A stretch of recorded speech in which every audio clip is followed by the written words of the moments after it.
Pemirsa, selamat datang di Property Smart Talk, suatu acara diskusi yang akan menampilkan para pemimpin bisnis di dunia properti yang sangat dinamis. Selama 60 menit, saya Roni Wisan akan menjadi host dan akan menyuguhkan diskusi-diskusi yang berkualitas agar bisa menjadi rujukan bagi edukasi, informasi, dan semoga menjadi inspirasi bagi pemirsa dimanapun Anda berada. Di episode pertama di Property Smart Talk malam ini, di studio sudah bersama saya tim dari Kemang Lavis Residence, suatu proyek kondominium baru yang terletak di Kemang, di jantung Kemang, Jakarta Selatan. Saya akan perkenalkan mereka masing-masing satu persatu. Di sebelah kiri saya adalah Bapak Sumedi Joko Saptono. Beliau adalah Presiden Direktur dari PT Kemang Karya Utama, developer di belakang proyek kondominium Lavis Kemang Residence. Berikutnya adalah Bapak Bagus Adikusumo. Beliau adalah Direktur dari Colliers International yang ditunjuk sebagai lead agent dari proyek ini. Di sebelah sini adalah Bapak Stefanus Ivan. Beliau adalah Direktur dari brokersaid.com, suatu butik property agent. Dan terakhir adalah Bapak Ardiana Famiadi, Design Manager dari Airmas Astri. Oke. Sebelumnya di bagian pertama ini saya akan banyak bertanya kepada Pak Sumedi ini. Beliau ini adalah Presiden Direkturnya Nakoda dari PT Kemang Karya Utama, berada di tangan beliau. Saya melihat riwayat Bapak menghabiskan 21 tahun bekerja di bidang di industri hotel manajemen ya, hotel industri, baik di operation maupun di pembangunan ya. Bisa jelaskan kenapa kok habiskan hampir lebih dari 2 dekade di industri yang sama? Apa yang menarik di sana, Pak? Sebetulnya Bung Roni, tidak sepenuhnya 21. Khusus untuk perhotelan pada satu sisi, saya menghabiskan waktu saya 16 tahun. 16 tahun itu adalah dedikasi saya di bidang perhotelan, dan sekaligus saya ingin berkarya memahami manajemen perhotelan yang demikian kompleksnya. Baik. Nah, untuk itulah saya perlu waktu yang cukup lama di sana, dan itu adalah bagian dari konsistensi saya di bidang perhotelan. Baik. Selama segitu lamanya 16 tahun Ya. bergelut atau berkarya di bidang pembangunan hotel ya. Sudah berapa hotel yang Bapak terlibat pembangunannya, Pak? Ya, kalau selama ini saya terlibat di dalam pembangunan hotel berdasarkan pengalaman saya. Di dalam satu grup saya kurang lebih di 16 hotel, kemudian di luar itu ada sekitar 5-6 hotel lagi. 5-6. Jadi total ada berapa? 21 hotel. 21. Selama kurun waktu 16 tahun Bapak berkarya Betul. di bidang hotel, pembangunan hotel dan manajemen, sudah 16 hotel Bapak terlibat Terlibat di dalamnya. selama 16 tahun di sana. 16 hotel juga di bidang yang sama membentuk Bapak sebagai pemimpin seperti apa, Pak? Saya kira seperti yang saya katakan, hotel itu demikian kompleksnya. Ya, jadi saya ingin memahami persoalan dari mulai belakang, tengah, dan di depan. Baik. Hotel adalah satu usaha yang operasionalnya itu 24 jam secara terus-menerus, 360 hari dalam satu tahun. Baik. Ya, ini membentuk diri saya menjadi orang yang begitu detail menurut penilaian saya, tapi belum tentu menurut orang lain begitu. Betul. Tapi menurut saya itu adalah satu hal yang sangat detail sekali. Baik. Selama 16 tahun, Pak, kita tahu 16 tahun itu pasti terlibat kena financial crisis ya, tahun 98 sama 2008 ya. Oh ya. Selama 16 tahun, apa yang paling menantang? Kejadian apa yang paling menantang yang Bapak alami pada saat itu? Ini Bung Roni, ada satu kejadian yang menarik sebetulnya. Itu saya bersama dengan guru saya pada waktu itu. Tahun 98. Pada saat financial crisis itu. Puncak krisis di Indonesia. Baik. Krisis berat. Baik. Ya. Baik. Pertumbuhan kita pada waktu itu minus 13,1. Baik. Ya. Baik. Saya bersama dengan guru saya anggap senior saya, guru saya, dan saya tidak ingin sebutkan namanya, itu melakukan pembangunan di saat yang krisis seperti itu. Walaupun semua orang mengatakan, wah, kenapa ya dia melakukan itu? Jakarta nggak ada pembangunan ketika itu. Jadi pada saat yang lainnya stop pembangunan, stop seluruhnya, Pak Sumedi melanjutkan pembangunan proyek tersebut dalam satu grup ini, dan selesai dan sukses. Kenapa dilanjutkan? Harus dilanjutkan karena ketika itu di balik kesulitan ini kami yakin pasti di sana ada kemudahan, pasti di sana ada peluang, dan ternyata itu benar. Bisa jelaskan kemudahan apa itu? Kemudahan, saya ambil satu contoh. nilai uang pada waktu itu menjadi kurang berarti. Betul. Gitu kan, Pak? Rupiah akan naik Rupiah naik drastis tidak berarti. dibandingkan US dollar. Pegang uang rupiah pun juga tidak banyak artinya. Betul. Iya, betul. Oke. Jadi apa yang terjadi? Kemudian pada waktu itu pembangunan berhenti semuanya. Baik. Maka dari sana banyak orang yang sudah terlanjur ingin membangun, membeli lift, membeli eskalator dan lain sebagainya, itu nggak dipakai. Akhirnya itu ditawarkan kepada kita. Dan kami membeli dengan harga murah kan? Baik. Ya, jadi satu sisi kami mendapatkan barang baru dengan harga yang murah, pada sisi yang lain kami bisa menyelamatkan aset kami. Luar biasa. Kira-kira Jadi gitu. memanfaatkan peluang pada saat itu. Betul. Dengan keadaan yang tidak menguntungkan, Bapak melanjutkan pembangunannya. Betul. Ya, betul. Betul. Oke. Sekarang Bapak sebagai Presiden Direktur PT Kemang Karya Utama, ini developer baru kan, Pak? Baru? Tidak pernah membangun yang lain, saya dengar. Ini baru PT pertama Kemang kali. Karya Utama baru sekali ini. Baru membangun. sekali ini. Betul. Oke, Pak. Lavis ini berarti Lavis Kemang Residen adalah proyek pertama, Pak ya? Pertama. Dari PT Kemang Karya Utama. Betul. Nah, sebagai developer baru, tantangan terbesar Ya. yang Bapak alami saat ini apa? Sebagai Apa yang Bapak rasakan tantangan saya terbesar? tahu, Pak. Di saat Saya tahu, kondisi saya tahu. di saat kondisi ekonomi Saya lagi paham. kayak begini, Bapak Saya paham. meluncurkan proyek kondominium menengah baru, mewah dapat dikatakan, dan developer baru. Tantangannya apa, Pak? Tantangan utama yang pasti, Pak Roni, itu adalah kepercayaan publik. Masyarakat. Memenangkan kepercayaan publik. Ya, itu adalah kepercayaan. Jadi yang pertama kami bangun itu adalah kepercayaan. Customer harus percaya kepada kami. Bagaimana Bapak mau rencana Bapak untuk memenangkan kepercayaan konsumen kira-kira gimana? Kepercayaan itu tidak bisa dibangun dari cerita. Baik. Kepercayaan itu tidak bisa dibangun dari kita berbagai apapun juga. Baik. Tapi kepercayaan itu hanya dapat dibangun dengan wujud yang nyata. Wujud Yaitu? nyatanya berupa saya akan membangun Lavis ini dengan atau tanpa penjualan sekalipun. Ya, tanpa ada penjualan kami tetap akan bangun. Persoalannya kok berani? Ya, karena kami sudah menyediakan segala-galanya. Itu komitmen yang luar biasa. Komitmen saya. Bapak harus tahu ini adalah pemirsa di seluruh Indonesia lagi melihat acara ini. Ini adalah live.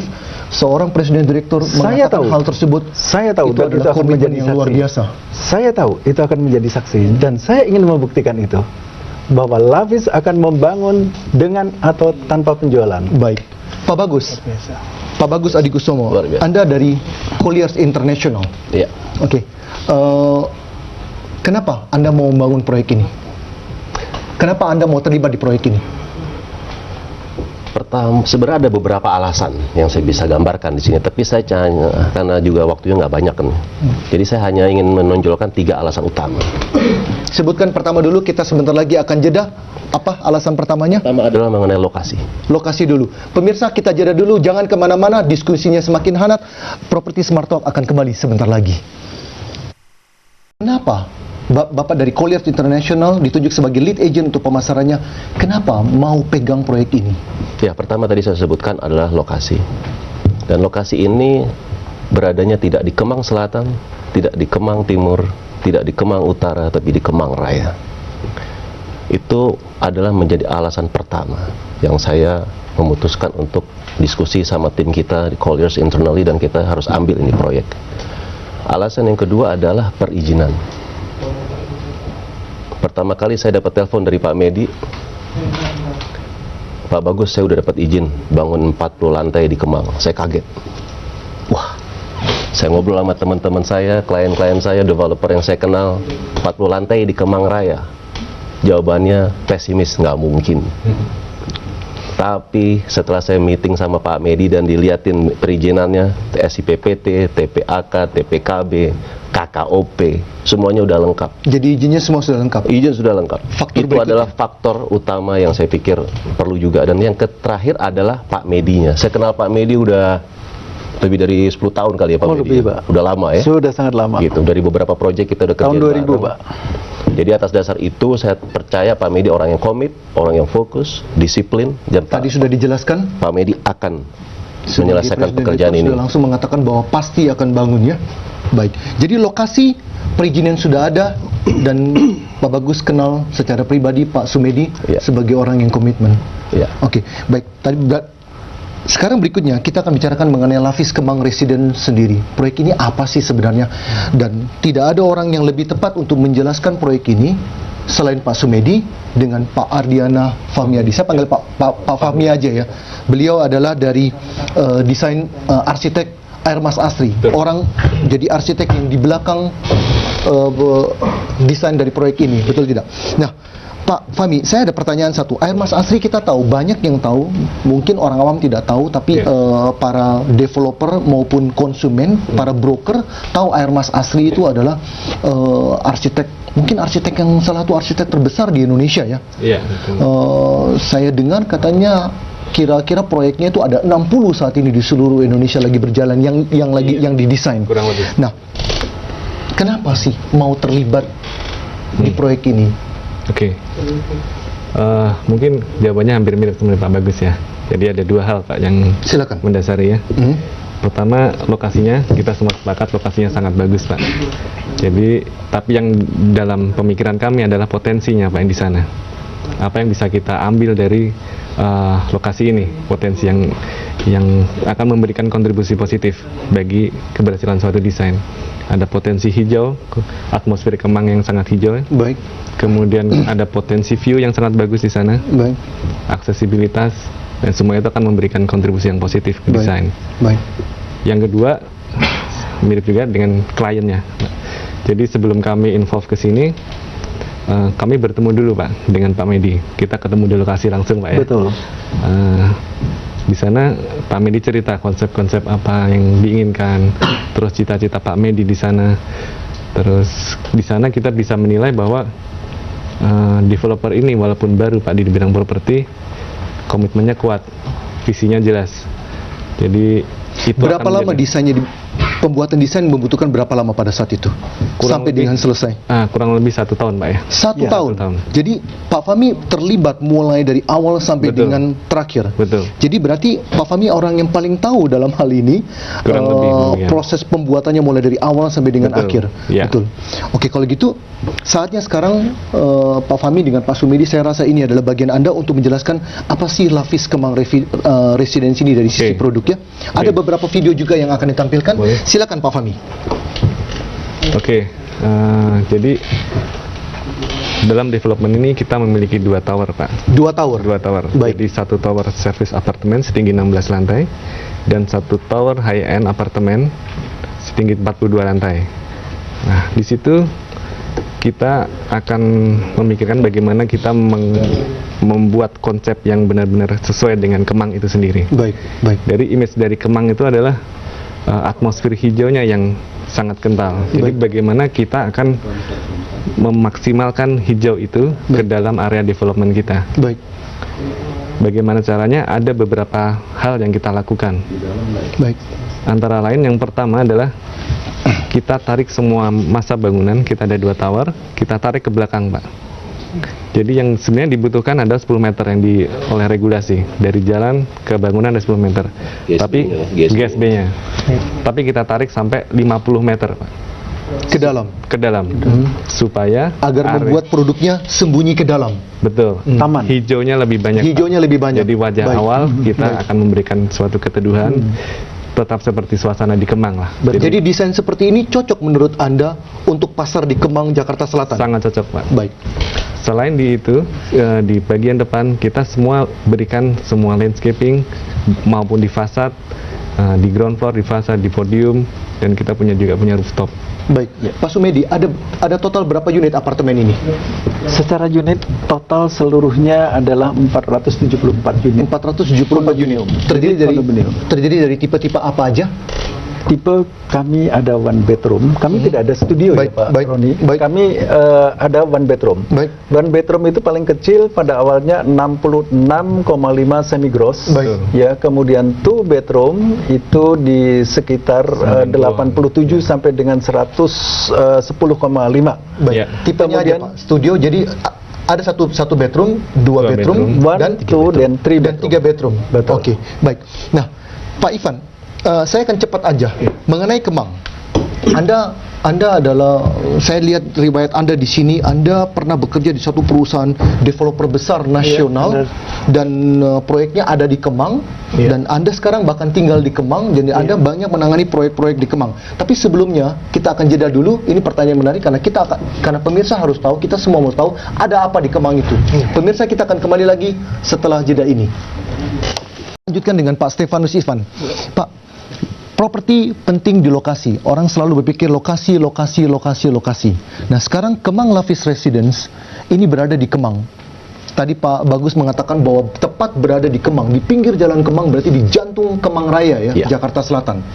Ada apa di Kemang, Pak Ivan? Saya rasa Anda yang paling tepat untuk menjawab pertanyaan ini. Kalau menurut pengalaman saya pribadi, Pak, pendapat saya adalah Kemang ini adalah suatu kawasan yang sudah cukup matang ya, yang memang sudah kawasan namanya sudah cukup matang, namun masih ada perkembangan terus menerus karena ada perubahan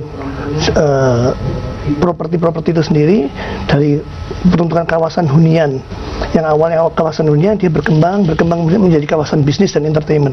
Jadi menurut Anda, karena begini, penting sekali untuk kita menjelaskan, kita mengetahui, karena kita tahu keadaan ekonomi sekarang lagi tidak bagus, terjadi pelemahan daya beli apa segala macam, konsumen kecenderungannya adalah menahan pembelian, mereka menunggu semuanya, namun kita tahu bahwa begitu banyak pilihan berada di pasar. Nah, sekarang pertanyaan saya, Kemang Lavis Residence ini berada di Kemang. Pertanyaan saya adalah, menurut Anda, Kemang saat ini adalah sunset atau sunrise property? Saya tidak bisa menyebut ini sebagai sunrise ya. Namun Kemang selalu menjadi pilihan, salah satu pilihan buat komunitas-komunitas seperti ekspatriat dan market lokal kelas menengah atas yang menunjang, menjadi dampaknya itu menjadi high return, high gain, capital gain untuk properti di daerah sana. Dan kedua, lingkungan Kemang sendiri itu sudah cukup stabil dan cenderung berkembang lebih modern. Namun satu hal, dia tidak pernah meninggalkan keunikannya, yaitu unsur etniknya. Tetap ada unsur etniknya.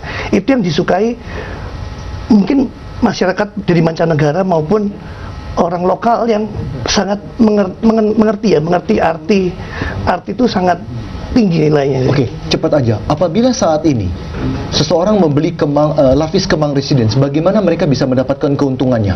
Karena Anda harus tahu bahwa investor tidak mau mengambil risiko. Investor hanya mau mengambil proyek-proyek atau properti yang mereka pasti mereka tahu bahwa itu pasti bisa untung. Jadi bagaimana apakah Lavis Kemang Residence ini masih ada untung bagi investor untuk masuk? Sangat terbuka, Pak. Sangat terbuka. Bagaimana?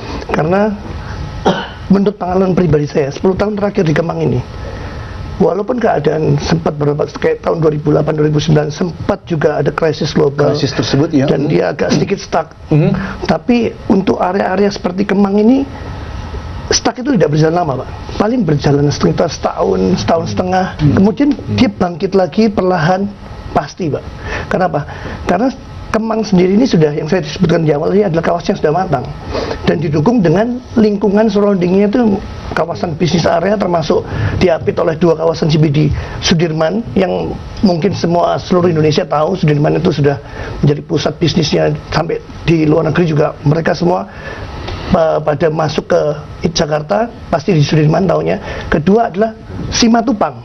CBD Simatupang ini sangat berkembang.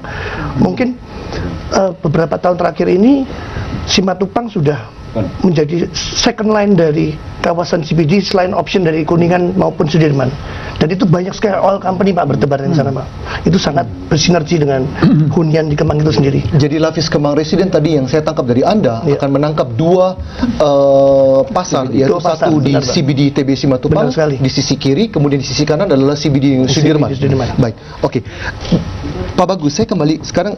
Saya ada baca report dari Colliers, data dari kuartal 1 2016. Di sini mengatakan bahwa total unit apartemen di Jakarta sudah mencapai 169.920, naik 3,8% dari kuartal 1 2015. Ini adalah total segmen seluruhnya, jadi segala apartemen dari berbagai kelas. Apa arti angka ini bagi orang awam aja? Saat ini orang awam beranggapan bahwa apartemen sudah oversupply. Apakah benar sudah oversupply?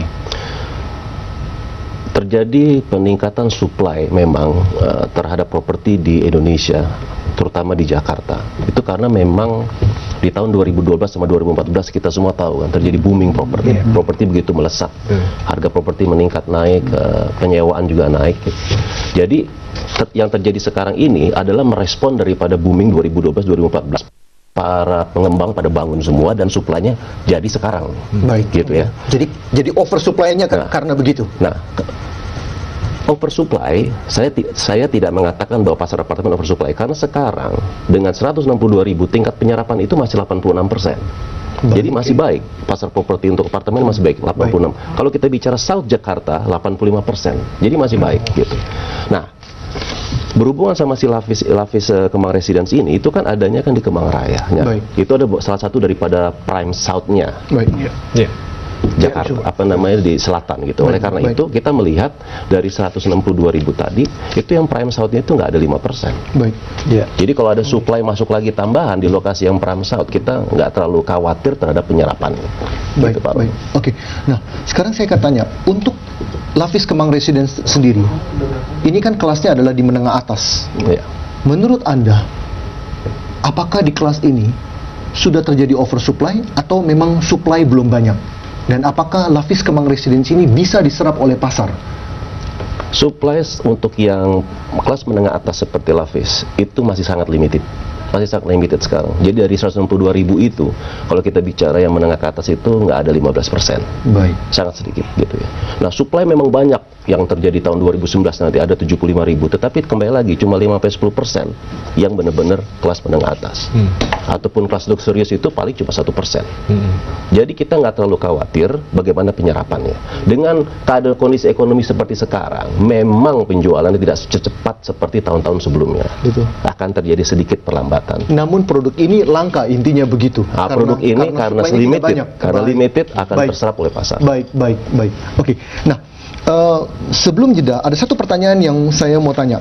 Kita tahu bahwa Indonesia akan tutup tahun ini, tahun 2016 dengan GDP growth. Hari ini Kompas mengatakan bahwa pemerintah merevisi sekitar 5,3%. Tetap Indonesia akan menjadi tertinggi kedua di Asia Tenggara setelah Filipina. Namun dengan pertumbuhan kayak begitu, kenapa kok properti masih belum beranjak dengan cepat ya? Namun kita tunggu jawabannya setelah jeda berikut ini. Oke, pemirsa, masih bersama saya. Kita jeda sebentar lagi. Terima kasih. Kita kembali lagi ke Pak Bagus ya. Pak Bagus, tadi pertanyaan saya adalah sederhana sekali, bahwa Indonesia akan tutup dengan GDP growth tahun 2016 ini di 5,3. Pemerintah sudah melakukan revisi ya. Tetap penurunan dari 6%, namun tetap Indonesia akan menjadi negara kedua dengan GDP tertinggi setelah Filipina ya. Di Asia, Indonesia sangat besar. Namun pertanyaannya, dengan GDP yang masih relatif cukup bagus tersebut, kenapa kok properti belum bisa beranjak ya? Setelah booming yang luar biasa ya, properti 2012-2014 gitu ya, di tahun 2016 ini, di 2015 kita mengalami pelambatan ekonomi yang luar biasa. Itu karena disebabkan oleh slowdown dari ekonomi dunia juga. Ekonomi dunia melambat, kita juga melambat. Jadi Indonesia kena imbasnya ya? Kita kena imbasnya. Nah, imbasnya itu mulai terasa benar-benar itu ada sekarang ini 15-16. Minyak dropping itu kan sebenarnya udah tahun 2014-2015, cuma rasanya itu baru sekarang. Ya kan? Mining drop juga terasa juga baru sekarang. Nah, tapi kita punya pemerintah ini yang juga pintar dalam menangkap keadaan ini. Jadi keluarlah berbagai macam deregulasi paket ekonomi kan, kebijakan ekonomi sampai udah kebijakan 12 dan diimplementasikan dan dieksekusikan dan dimonitor. Ya kan, supaya berjalan dengan baik. Jadi kita percaya bahwa ke depannya pasar properti ini akan meningkat terus. Akan meningkat dan akan naik. Karena apa? Korelasi antara pertumbuhan ekonomi dengan pasar pertumbuhan properti itu hampir satu.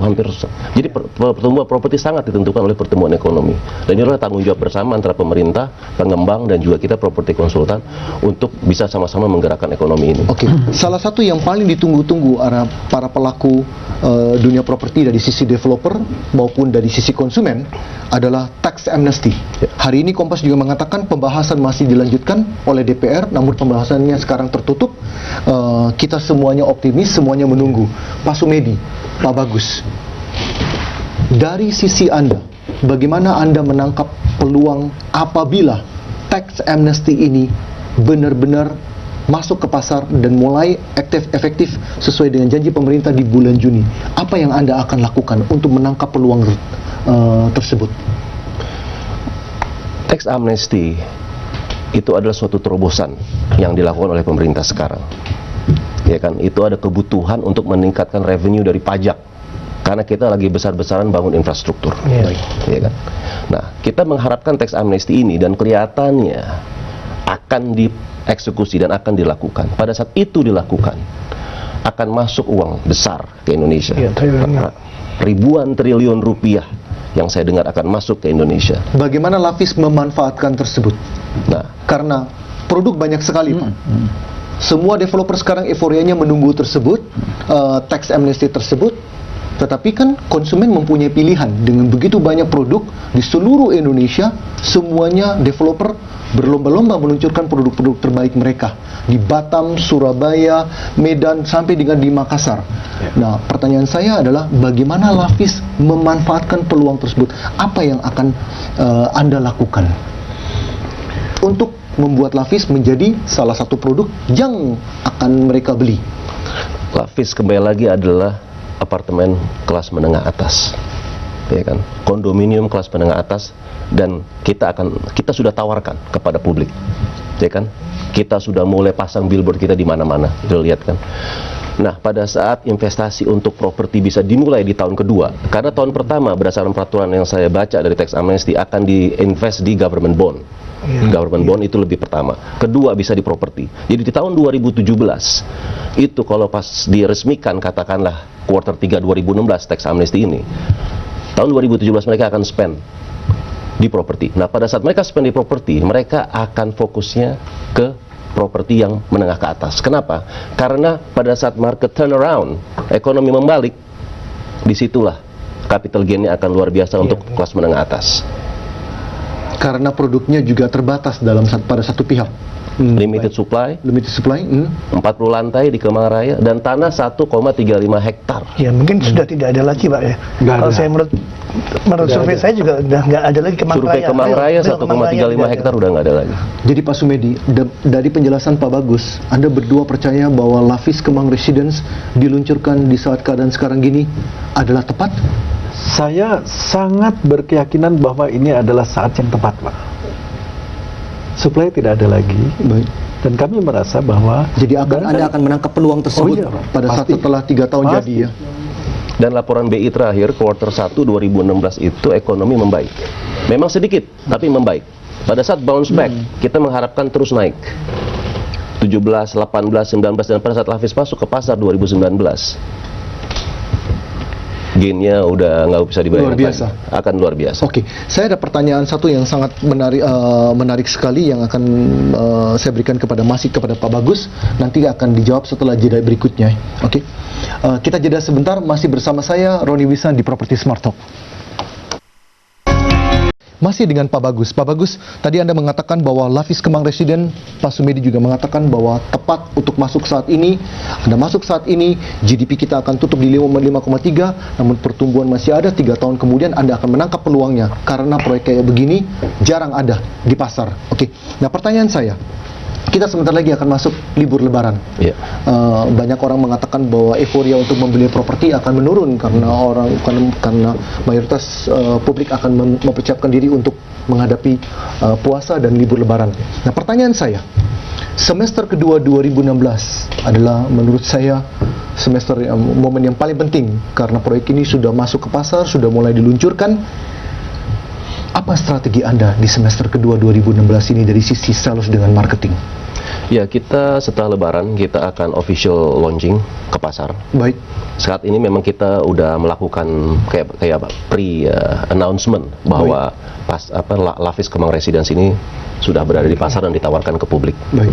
Kita tidak pakai NUP, jadi siapa aja yang tertarik beli bisa langsung beli. Kemudian yang kedua, harga kita itu kita menyesuaikan diri sudah gitu. Nah, kemudian dari Collier sendiri kita mempunyai divisi namanya Residential Tenant Rep yang banyak membantu para expat untuk sewa-sewa apartemen ataupun rumah gitu. Nah, kita memiliki banyak tuh database dari Kluwer sendiri adalah pemilik rumah di daerah selatan. Baik. Nah, itu adalah menjadi target market kita. Kita akan email blast dan kemudian kita akan teleponin mereka. Baik. Di samping itu juga kita akan bekerja sama dengan para agent. Kita membuka diri kolaborasi dengan para agent yang tertarik untuk membantu memasarkan Lavis Kemang Residence.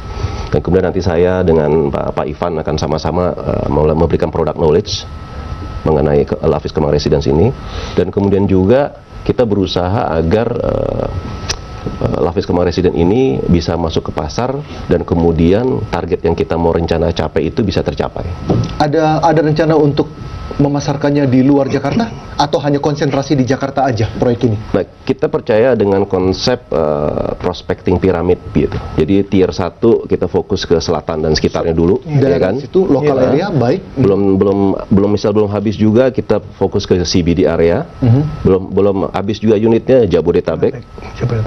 Berikutnya kita akan mungkin ke Bandung dan kota kedua terbesar di Indonesia Surabaya. Ya kan? Surabaya itu. Ya kan? Karena di Surabaya itu juga banyak sekali orang-orang yang mau invest di Indonesia dan kita bisa menjanjikan sesuatu yang lebih buat orang-orang Surabaya terhadap properti di selatan. Penyerapannya cukup bagus, Pak. Kalau untuk yang pengalaman saya pribadi sendiri, mungkin selama main di area Kemang itu memang kebanyakan di luar Jabodetabek sendiri itu Surabaya, Semarang, Medan. Itu 3 kota itu yang lumayan aktif untuk Besar ya. Iya, investasi properti di Jakarta. Tetapi Anda harus tahu bahwa di kota-kota tersebut banyak sekali developer-developer nasional. Mereka menelurkan begitu banyak proyek. Di Surabaya sendiri mungkin ada 5 developer nasional sudah di sana ya. Mereka menjual begitu banyak proyek mereka dan selalu disambut dengan meriah oleh konsumen Surabaya. Pertanyaan saya adalah kenapa Anda yakin konsumen Surabaya akan merespon Lavis Kemang Residence? Kenapa mereka harus pertimbangkan proyek ini dibandingkan proyek-proyek yang sudah ada di depan mata mereka, yang mereka tahu sendiri sekali di kota mereka? Mungkin boleh saya sedikit menambahkan, ini kan pengalaman pribadi saya sebagai pelaku, Pak ya. Karena kebetulan memang di Kemang ini, terutama sebenarnya South Jakarta, Pak ya. South Jakarta itu adalah salah satu pilihan opsi yang terbaik untuk investasi dari bentuk bangunan bertingkat seperti apartemen. Karena memang dari segi return of investment-nya itu termasuk yang paling tinggi di selatan. Nah, Kemang ini adalah salah satu opsinya kan. Salah satu opsinya di daerah Jakarta Selatan. Ya. Jadi bagaimana mereka bisa mendapatkan return on investment yang tinggi tadi? Sebenarnya ada 2 hal, Pak. Biasanya kalau untuk apartemen pada umumnya itu bila belinya dari starting dari awal seperti Bapak pre-launch, harga pre-launch itu beli saat ini. Beli saat ini pre-launch itu sampai nanti pembangunan selesai 3 tahun ke depan, itu capital gain-nya pasti akan naik. Tidak mungkin tidak akan naik. Kira-kira ini berapa pengalaman persen? saya pribadi. Yang sudah Pak ya, minimum sekitar 30 sampai bahkan sampai 2 kali lipat. Baik. Itu pengalaman saya pribadi. Dan untuk return of investment-nya sendiri di area Jakarta Selatan kita hitung dari yang terjeleknya, Pak ya. Terjeleknya mungkin 2 tahun terakhir ini mungkin memang agak terpuruk sekitar di angka 7-8%, tapi itu pun masih lebih di atas daripada deposito. Dan untuk the best-nya beberapa tahun kemarin yang di sekitar 3-4 tahun kemarin itu bisa mencapai 12%, 15%, Pak. Jadi mereka bisa mendapatkan capital gain, proyeksinya sekitar 30 sampai dengan 40%. Benar. Nah, di samping itu bagaimana dengan sewa? Itu tadi yang saya sampaikan adalah return of investment-nya adalah dari sewa, Pak. Dari sewa. Dari sewa. Kalau untuk capital gain-nya adalah harga properti itu sendiri. Baik. Dia akan beranjak naik sendiri dengan kepercayaan yang diberikan Pak Sumedi. Harus terbangun, Pak. Menurut saya harus terbangun. Baik, 30-40% kenaikan dengan sewa yang tinggi, saya rasa ini siapapun akan menarik untuk masuk ke Lavis Kemang Residence. Kita jeda sebentar lagi, kemudian kita akan menuju kepada Pak Sumedi saya akan menanyakan mengenai proses pembangunan. Masih bersama saya, Roni Bisan di Property Smart Talk. Terima kasih. Pak Sumedi, ini adalah bagian terakhir. Saya akan menuju ke Bapak sebagai Presiden Direktur PT Kemang Karya Utama. Pak, semester kedua, tadi saya katakan, Pak, adalah semester yang penting, banyak produk akan launching. Pak Bagus sudah menjelaskan strategi penjualannya menarik sekali. Pertanyaan saya sekarang pembangunannya kayak gimana di lapangan? Pada saat ini di lapangan kami sedang menyelesaikan pembangunan, pemagaran, pemadatan, karena tahap dari soil test sudah kami lakukan. Baik. Saat ini kami sedang membangun marketing gallery. Marketing gallery sudah dibangun. Kapan siap marketing Mudah-mudahan gallery? 2 bulan lagi sudah selesai, sudah ini semuanya. Jadi groundbreaking akan kapan? Groundbreaking akan kami lakukan pada bulan September ini. Bulan September ini akan September groundbreaking. 2016 kami sudah akan lakukan Pak Sumedi, groundbreaking. kita tahu bahwa serah terima atau project deliverability Ya. itu adalah komitmen dari developer kepada konsumen yang memberikan kepercayaan membeli produk Lavis Kemang Residence. Pertanyaan saya, groundbreaking di bulan September, kapan unit pertama akan diserah terimakan? Kami memerlukan waktu construction itu 36 bulan. Baik. Sehingga ini akan diserah terimakan pada September 2019. September 2019. Betul. Unit apartemen Lavis Kemang Kami serahkan Residence karena itu sudah mulai berita diserah acara terimakan. syariah pertama. Baik. Baik. Pertimbangannya apa, Pak? Biasanya memprediksi waktu seperti ini kan suka sulit, Pak. Baik. Tahap yang sulit dihitung itu adalah tahap waktu perizinan, Pak. Baik. Ini sudah selesai, sudah lewat Baik. seluruhnya. Sekarang ini kami sedang menghitung tahap atau waktu konstruksi, Pak. Baik. Baik. Seluruhnya bisa dihitung. Jadi fokus sekarang manajemen adalah pembangunan proyek Pembangunan. ini sampai dengan September Betul. 2019 akan Betul. mulai diserah terimakan Betul. kepada para pembeli. Betul. Oke. Jadi kami hanya memerlukan waktu 36 bulan, kami serahkan. Dalam penyerahannya pun, Pak, kami juga harus menunjuk konsultan independen, Pak. Baik. Ini untuk Tujuannya? tujuannya untuk melindungi hak-hak pembeli, Pak. Baik. Baik. Agar mereka tahu bahwa ukurannya ini benar. Baik. Baik. Oke. Spesifikasinya juga benar segalanya. Kami ingin memberikan kelebihan-kelebihan itu, Pak. Oke. Bahwa konsumen dijamin itu aman membeli di sini. Aman dari ukurannya benar, aman dari waktu penyerahannya benar, aman juga dari hak-hak lainnya. Kira-kira gitu, Pak. Dan aman juga buat kita yang memasarkan, Pak. Oh ya pasti, Pak. Gitu, pasti itu akan kami berikan jaminan, Pak, itu. Kalau enggak, Bapak tegur saya. Yuk, boleh. Baik. Oke. Pak Bagus dengan Pak Ivan. Ini pertanyaan terakhir adalah semester kedua. Sekali lagi, saya menekankan semester kedua. Saya yakin proyek ini membutuhkan booster di semester kedua. Anda sudah masuk ke pasar dengan program pembangunan yang sangat komit sekali dari Pak Sumedi sebagai CEO.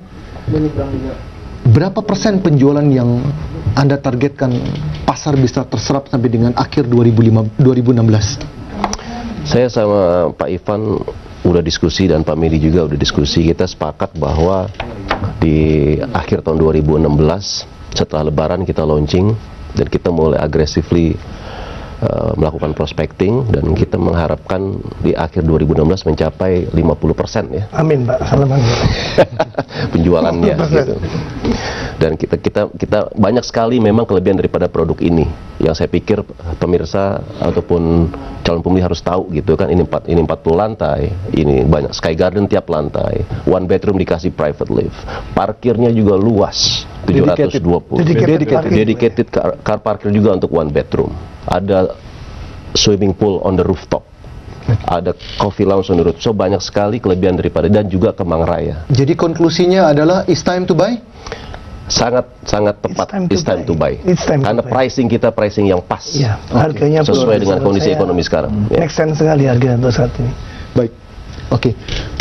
Bapak-bapak, terima kasih atas kehadiran Anda hari ini di episode pertama dari Property Smart Talk. Luar biasa sekali. Kami doakan agar Anda semua bisa berhasil membangun Lavis Kemang Residence sampai dengan penyerahan di September 2019 ya. Pemirsa, demikian episode pertama Property Smart Talk. Semoga acara ini bisa menjadi informasi, edukasi, dan menjadi inspirasi bagi pemirsa dimanapun Anda berada. Tunggu acara selanjutnya di hari yang sama, di jam yang sama, di JAK TV. Selamat malam.